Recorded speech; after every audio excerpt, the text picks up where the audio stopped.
J'ai été surpris lorsque ma belle-mère, Julie, m'a appelé avec enthousiasme après son retour d'un voyage international d'une semaine. Elle parlait d'une somme de $100 000 que nous aurions apparemment mise de côté. J'ai essayé de me souvenir d'un moment récent où j'aurais économisé une somme aussi importante, compte tenu de ma situation financière délicate. En tant que créatrice de bijoux freelance, j'ai un compte d'urgence, mais je n'y garde pas une grande somme d'argent, et ma carte bancaire est toujours avec moi. Normalement, personne d'autre ne peut retirer une somme aussi importante de mon compte. Il me l'a donnée, alors je l'ai pris du tiroir du buffet, a déclaré Julie. Tu t'en sors bien, donc tout va bien. Ces paroles m'ont laissé stupéfaite. Avant que je ne puisse poser d'autres questions, elle m'a rapidement remerciée et a suggéré qu'elle comptait sur moi pour des aides financières futures avant de partir. Jusqu'à ce que mon mari, Larry, rentre à la maison et clarifie le malentendu, j'étais confuse à propos des $100 000 manquants. Un mois plus tard, Julie m'a bombardé d'innombrables appels. Au début, je les ai ignorés, mais les sonneries constantes ont fini par me faire répondre. Voir plus de 50 appels manqués sur mon téléphone était alarmant. Lorsque j'ai décroché, la voix forte de Julie a envahi la pièce, m'accusant de l'ignorer. Son ton suggérait qu'elle se sentait lésée, mais pour moi, ce n'était que le résultat de ses suppositions. Mon mari, Larry, est tout aussi occupé, et ma vie en tant qu'Olivia, une créatrice de bijoux freelance de 37 ans, est chargée, avec le désir d'avoir des enfants, mais accablée par le travail. Larry avait un emploi en entreprise auparavant, mais il m'aide maintenant à gérer mon entreprise de design qui est en pleine expansion. Au début de notre mariage, j'avais peu de commandes de design et nous dépendions fortement du revenu stable de Larry. Maintenant, avec la croissance de mon entreprise, nos rôles et responsabilités ont changé, mais de nouveaux défis sont également apparus, comme gérer des malentendus inattendus au sujet de l'argent familial. Quand j'approchais de mes 34 ans, ma carrière de créatrice de bijoux commençait à décoller, et j'avais besoin d'organiser mieux mon emploi du temps chargé. Voyant les demandes de mon entreprise augmenter, mon mari, Larry, qui réussissait bien dans son entreprise et était sur le point d'être promu, a fait un choix audacieux. Il a quitté son travail pour me rejoindre, utilisant ses compétences en gestion pour aider notre entreprise. Ensemble, nous avons obtenu des contrats avec de grandes marques internationales, améliorant à la fois notre vie professionnelle et personnelle. Mais avec le succès sont venus de nouveaux défis, notamment avec la mère de Larry, Julie. Elle vivait seule et voyait nos vies comme luxueuses, nous demandant souvent de l'argent. Vous semblez toujours vivre de manière si extravagante, je suis jalouse, disait-elle souvent. Mon travail exige que je participe à des lancements de produits et à des dîners avec des dirigeants, ce que Julie voyait comme des sorties de plaisir. Julie, pleine d'envie et de sarcasme, ne comprenait pas nos dépenses. Vous vous habillez magnifiquement, vous mangez dans des endroits chers, je vous envie, disait-elle. Malgré mes refus répétés, Larry, étant son fils, cédait parfois à ses exigences. Si lui donner un peu d'argent la garde tranquille, alors ça en vaut la peine, argumentait-il, trouvant plus facile de l'apaiser plutôt que de voir notre travail interrompu.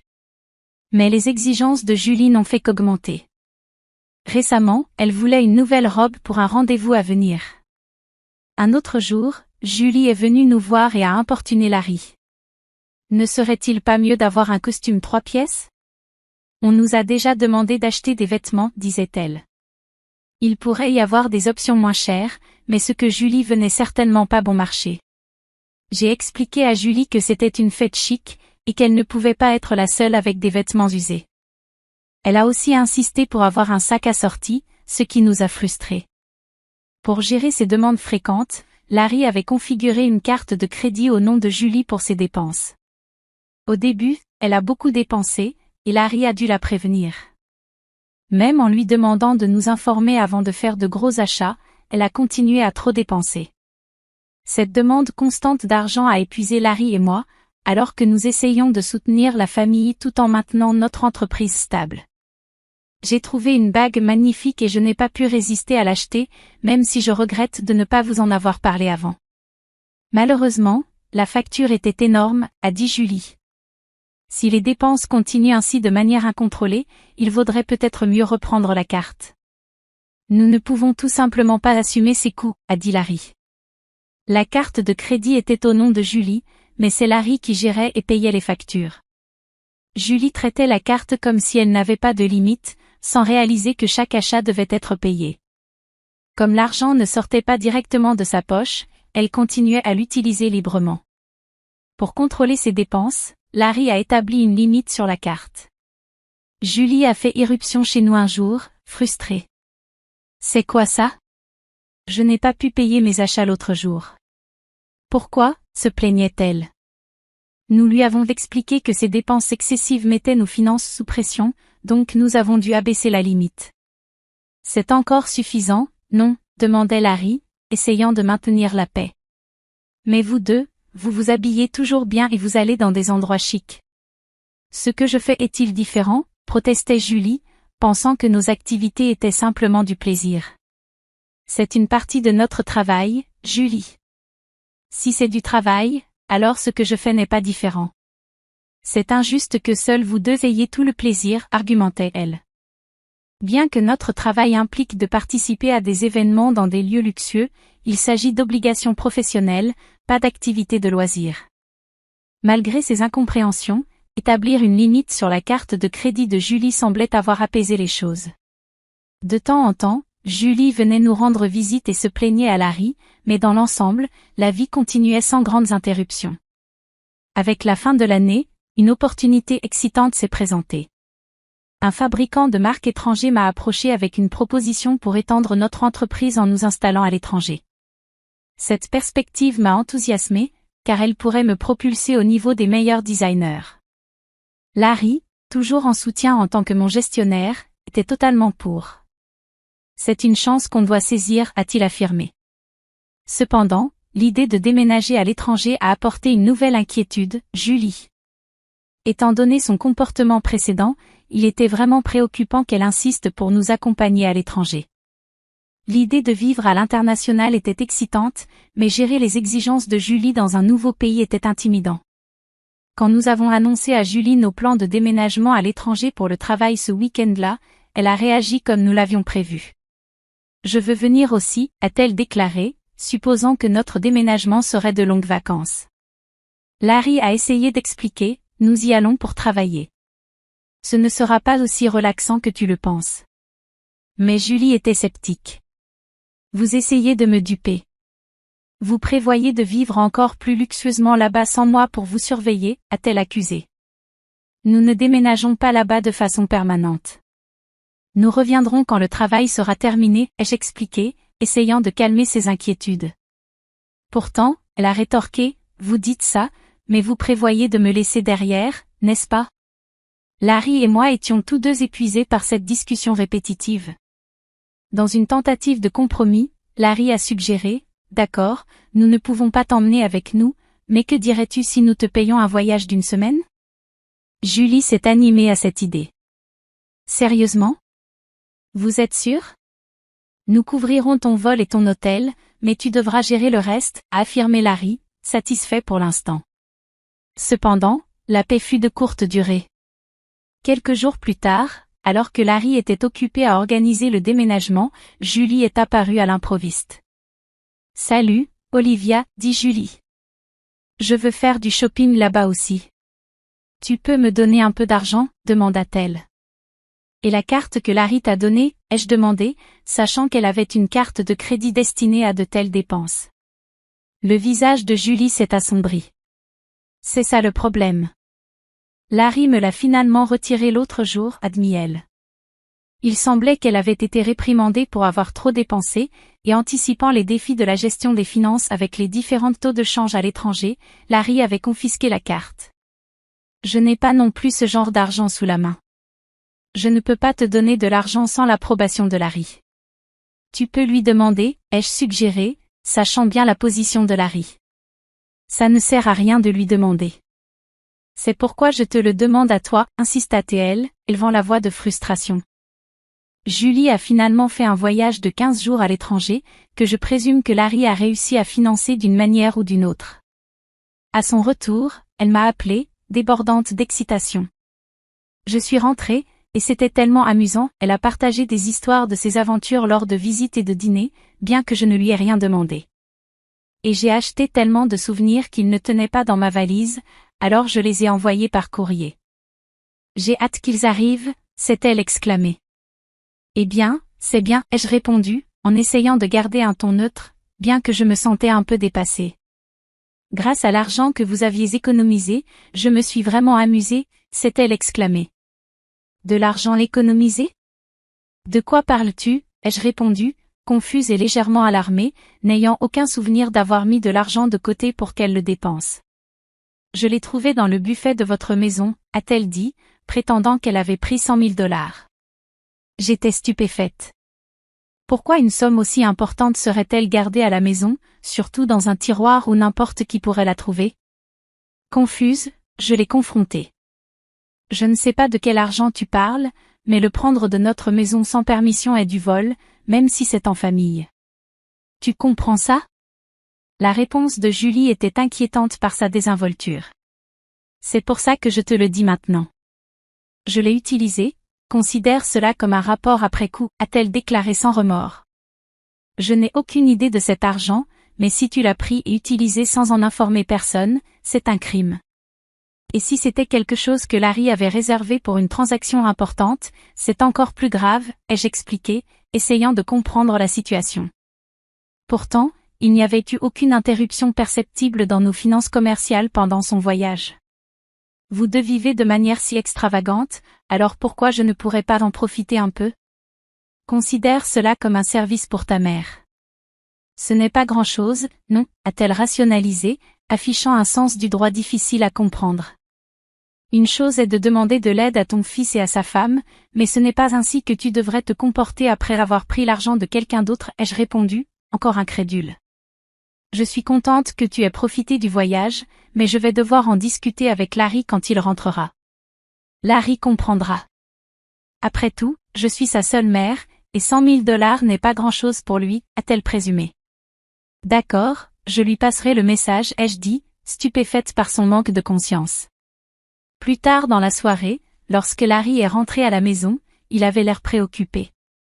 Olivia, tu sais ce qu'il est advenu de l'argent que j'avais laissé dans le tiroir, a-t-il demandé avec urgence. Il y a 20 jours, je l'avais retiré de ma banque, et maintenant il a disparu. Garder une somme aussi importante dans un tiroir, tu n'as pas trouvé que c'était imprudent, ai-je questionné. J'avais besoin d'argent immédiatement pour un paiement urgent. Tu sais quelque chose? Tout d'un coup, tout a pris sens. L'appel de Julie plus tôt, me remerciant pour les 100 000 $ et mentionnant à quel point elle s'était amusée, avait maintenant un sens. C'était l'argent de Larry destiné à un but crucial. Je lui ai demandé pourquoi il avait laissé une si grande somme d'argent à la maison, en évidence, en danger. Larry a commencé à expliquer. Après avoir réduit la limite de crédit de la carte de Julie, elle avait commencé à emprunter de l'argent en secret de diverses sources, y compris des cartes de financement à la consommation et des cartes de crédit qu'elle avait ouvertes à notre insu. Lorsque Larry a découvert sa dette croissante, il a récupéré toutes les cartes et retiré de l'argent pour rembourser directement les dettes, avec pour but d'éviter le système bancaire et de garder les comptes de notre entreprise propre, en préservant la confiance avec nos partenaires. Cela faisait aussi, en partie, office de geste d'adieu, car nous déménagions à l'étranger et nous ne serions pas là pour gérer ces problèmes pour elle, a expliqué Larry. Je prévoyais de régler ces dettes discrètement pour éviter de compliquer nos registres financiers. Un mois s'est écoulé depuis, et pendant que j'étais occupée à emballer pour notre déménagement, les appels fréquents de Julie sont devenus difficiles à ignorer. Quand j'ai finalement répondu, sa voix était pleine de désespoir. « Pourquoi tu ne réponds pas à mes appels ? » J'ai appelé tellement de fois, dit-elle, presque en larmes. Je suis désolée, Julie. Je suis occupée avec le déménagement. Que se passe-t-il, ai-je demandé, essayant de rester calme et de lui donner une chance d'expliquer son point de vue. Ce n'est pas qu'une seule chose, c'est tout. Il demande des paiements presque tous les jours. C'est trop, avoua Julie, la voix tremblante sous la pression. As-tu essayé de parler à Larry à ce sujet, demandai-je, espérant qu'elle ait d'abord cherché son aide. Il semble qu'il bloque mes appels. Je n'arrive pas à lui parler du tout. Olivia, tu es mon seul espoir maintenant. S'il te plaît, aide-moi, supplia-t-elle. J'ai alors réalisé à quel point la situation était devenue complexe. L'irresponsabilité financière de Julie l'avait menée dans un labyrinthe de dettes. Maintenant qu'elle était éloignée de l'assistance de Larry, elle se tournait vers moi comme sa dernière option. Alors que nous nous préparions à commencer une nouvelle vie dans un pays étranger, gérer le chaos financier de Julie exigeait une attention immédiate avant que nous ne puissions nous concentrer pleinement sur notre nouveau départ. J'ai été surprise par l'approche drastique de Larry envers sa mère. S'il avait utilisé les fonds réservés pour régler les dettes de Julie directement, la situation stressante aurait pu être évitée. Maintenant, Julie était accablée de lettres de relance et d'appels constants des sociétés financières et des créanciers. C'était comme une scène d'un film dramatique, quelque chose que je n'aurais jamais pensé voir dans la vie réelle. Je vais parler à Larry, mais je ne peux pas garantir ce qu'il fera. Un fils doit aider sa mère en difficulté, n'est-ce pas?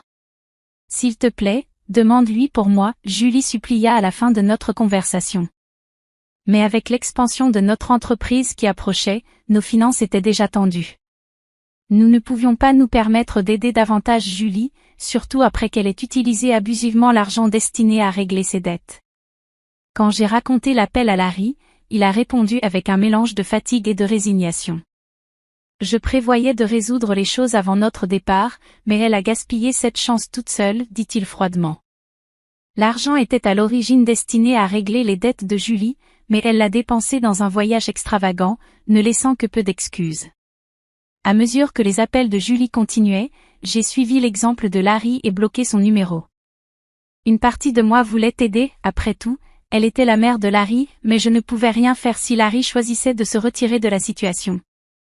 Pendant ce temps, notre déménagement à l'étranger approchait rapidement, et j'avais encore beaucoup à emballer. Au milieu du chaos, j'ai découvert une nouvelle encore plus préoccupante. Julie avait décidé de vendre sa maison pour gérer ses dettes.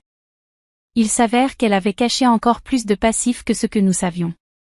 Le montant total était si important que, même après avoir vendu sa propriété, elle n'a pas réussi à tout couvrir. Perdre la maison familiale où Larry avait grandi a été profondément perturbant. Notre maison familiale est partie. Es-tu d'accord avec ça? Ai-je demandé, remarquant sa tristesse. Comment pourrais-je être d'accord? Mais il n'y a rien que nous puissions faire, répondit Larry, avec une voix teintée de tristesse. Perdre la maison où il avait grandi a dû être une grande perte, tout comme je l'ai ressenti quand j'ai perdu la maison de mes parents étant encore jeune. Au milieu de ces sentiments complexes et de la tâche ardue d'emballer, nous avons dû accepter le fait que certaines situations échappent à notre contrôle. Nous devions nous concentrer sur notre avenir alors que nous nous préparions à recommencer dans un pays différent. La réalité douloureuse de perdre une maison familiale a eu un impact significatif sur moi. En observant la situation de Larry, j'ai réalisé qu'il avait perdu non seulement la maison où il avait ses premiers souvenirs, mais aussi son refuge émotionnel. Et tout cela s'est produit pendant que sa mère, Julie, était encore en vie. Il est difficile de décrire le sentiment de perte et de déracinement, surtout dans des situations aussi douloureuses. La perte d'un bâtiment n'est pas seulement la perte d'un bâtiment, c'est la perte d'une partie de votre histoire et du confort d'un endroit où revenir qui n'existe plus. Julie vit maintenant dans un modeste appartement et fait face à la lutte quotidienne pour gérer ses dettes. Elle travaille à temps partiel, ce qui est difficile, compte tenu de son âge. Les opportunités de travail pour les personnes âgées sont limitées et souvent physiquement exigeantes et moins gratifiantes. Cette nouvelle réalité est un grand changement par rapport à sa vie antérieure de dépenses incontrôlées et de liberté financière. Bien que je ressente de la sympathie en la voyant lutter, elle est tempérée par la connaissance que sa situation est le résultat de ses propres mauvaises décisions financières. La vie nous apprend que les actions ont des conséquences, et le cas de Julie réaffirme que la responsabilité financière est cruciale à tout âge. Dans notre nouvel environnement, les affaires prospèrent au-delà de nos attentes. Le déménagement à l'étranger a propulsé notre marque sur la scène internationale, avec une avalanche de demandes et d'offres du monde entier. Chaque nouvel email et appel apporte un potentiel de croissance et de collaboration, ce qui est excitant, mais aussi très exigeant. Le succès est enthousiasmant, mais il consomme nos vies entières, laissant peu de place pour autre chose. Les jours se confondent avec les nuits alors que nous naviguons à travers les fuseaux horaires et les différences culturelles, essayant de tirer le meilleur parti de cette opportunité en or. Malgré les réussites professionnelles, nos vies personnelles sont accablées par nos horaires implacables. Le rêve d'agrandir notre famille semble être une vision lointaine, quelque chose que nous espérons revisiter lorsque les exigences immédiates diminueront. Larry, qui gère tout, de la logistique à la gestion des clients, ressent intensément le poids de cette charge. En tant que partenaire dans la vie et les affaires, nous réfléchissons souvent à notre avenir et à nos priorités, en nous demandant comment nous pouvons équilibrer nos objectifs professionnels avec nos désirs personnels. Je regarde par la fenêtre de notre appartement, observant l'immense paysage. Les lumières de néon se mêlent à la nuit, reflétant la confusion de nos vies quotidiennes. Cette vue, pleine de promesses et d'anonymat, contraste nettement avec les rues familières que nous connaissions. Cette ville, vibrante et impitoyable, est maintenant notre foyer. Cependant, elle contraste fortement avec la vie tranquille et stable que nous avons laissée derrière nous. Notre nouvelle vie est excitante, mais aussi intimidante, remplie de tâches et de décisions interminables qui nous défient à chaque pas. En réfléchissant à ce nouveau chapitre, je pense souvent à la situation de Julie et aux conséquences plus larges des choix que nous faisons en ce qui concerne notre famille et notre argent. C'est une courbe d'apprentissage constante, comprendre comment nos choix impactent nos vies. Chaque décision, sacrifice et succès modifient notre situation actuelle. De plus, ils forment l'héritage que nous laissons derrière nous. Cette vue, pleine de promesses et d'anonymat, symbolise un changement significatif par rapport aux rues familières que nous avons autrefois connues. Cette ville agitée et implacable est maintenant notre maison, mais elle est très différente de la vie paisible que nous menions auparavant. Notre nouvelle vie est passionnante, mais aussi exigeante, avec des tâches sans fin et des décisions à prendre chaque jour. Si vous avez aimé, laissez un like et abonnez-vous à notre chaîne pour accéder à plus d'histoires comme celle-ci.